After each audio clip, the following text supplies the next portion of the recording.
Thanks for joining me for another video. This is my review for the Storm Electrify Hybrid. Typical test layout of 5x5x3 here at Royal Crest Lanes in Lawrence. The two new Electrifies are in the hotline replacing the matchups, and there's a pretty big difference inside despite having the same reactor formula covers as the matchups. The new circuit core is actually fairly similar to the Centripetal C3 core in the IQ Tour series at a 251 RG and an 030 differential in 15 pounds versus the 249 RG and 029 diff in the IQ Tours.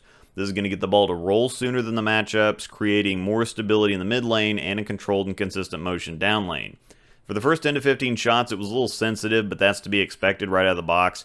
It usually takes 20-ish games to break a ball in and figure out exactly what you're going to end up with, but it at least settled in and I found the zone quickly.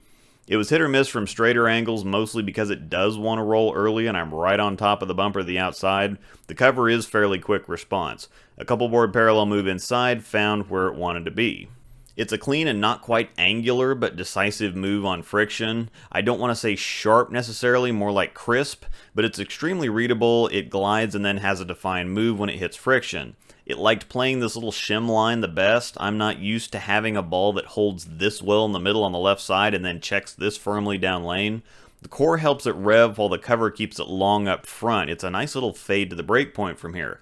I could have had this zone as long as I wanted realistically. The lower differential means it's not flaring much and there's rarely any need to move around too much on the left side, so I'm not changing the lanes much and I'm getting a nice and consistent move on the back end that's making the pocket pretty big and is allowing me to execute comfortably.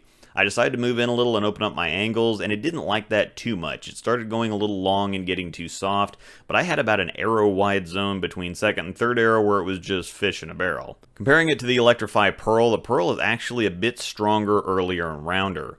From the same zone the Hybrid was comfortable in, it was a little too straight for the Pearl, another 2 to 3 boards inside, and that's where the Pearl favored the most. The Pearl was actually quite a bit better at handling angle, which is fairly typical for a Pearl anyway. They're the big wheels that get down the lane and zip back up the hill, but the Pearl did better than I expected. It never showed the same wiggle or laziness the Hybrid did when I got inside. It feels a lot like a baby Emerald. Speaking of the Emerald, it's the same overall motion as the Pearl, just more of it. R2S Pearl on the Emerald, original reactor on the Electrify. They roll about the same, but remember they're very similar as far as numbers go. R2S is the second generation of reactor cover stocks, so while the Emerald and Electrify Pearl share similarities in the rounder shape, the Electrify Hybrid is like an earlier and smoother OG High Road almost. The Hybrid is going to get a lot more use than I originally expected. From what I'd seen so far, most people have been favoring the Pearl, and while I get that, the Hybrid shouldn't be slept on. Plus, it really reminds me of the original Rocket going down the lane in a number of ways, and the Rocket was one of my favorites a few years ago.